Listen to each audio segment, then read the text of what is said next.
गेल्या अनेक वर्षांपासून रखडलेल्या स्थानिक स्वराज्य संस्थांच्या निवडणुकांसाठी प्रशासनानं तयारी सुरू केली आहे. आज सोमवारी जिल्हा परिषदेचे 68 गट आणि पंचायत समितीचे 136 गण यांचे प्रारूप मतदारसंघ जाहीर झाले.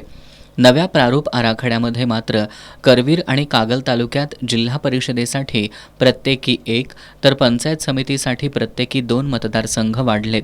यामुळे करवीर तालुक्याचा नेहमीप्रमाणे मिनी मंत्रालय म्हणून ओळख असणाऱ्या जिल्हा परिषदेवर वरचष्मा राहणार आहे.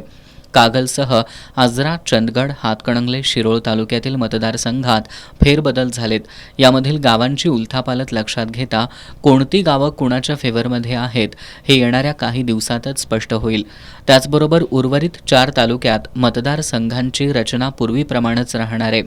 जिल्हा परिषदेच्या मतदारसंघासाठी आणि पंचायत समितीच्या मतदारसंघासाठी जिल्ह्याच्या 2011च्या जनगणनेनुसार ग्रामीण लोकसंख्या विचारात घेण्यात आली आहे.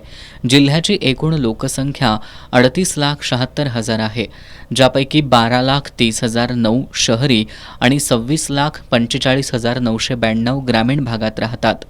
या माहितीवरून प्रारूप आराखडा जाहीर करण्यात आलाय. जिल्ह्यामध्ये 12 तालुके, 12 पंचायत समित्या, 2 महानगरपालिका, 10 नगरपालिका आणि 1025 ग्रामपंचायती आहेत. या सर्व माहितीच्या आधारे सदस्य संख्या निश्चित करण्यात आली आहे. त्यानुसार जिल्हा परिषदेची सदस्य संख्या 67 वरून पुन्हा 68 तर पंचायत समिती सदस्य संख्या 134 वरून 136 इतकी झाली आहे. प्रस्तावित हद्दवाढीमध्ये ज्या गावांचा समावेश होता त्या गावांचा समावेशही जिल्हा परिषद प्रारूप आराखड्यामध्ये करण्यात आलाय.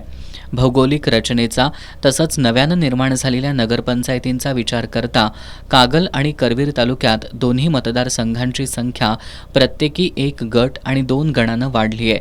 यापूर्वी कागल तालुक्यात जिल्हा परिषदेचे 5 तर पंचायत समितीचे 10 मतदारसंघ होते. आता जिल्हा परिषदेसाठी 6 तर पंचायत समितीसाठी 12 मतदारसंघ तथा गट झालेत. करवीर तालुक्यात जिल्हा परिषदेचे 11 तर पंचायत समितीचे 22 मतदारसंघ तथा गण होते.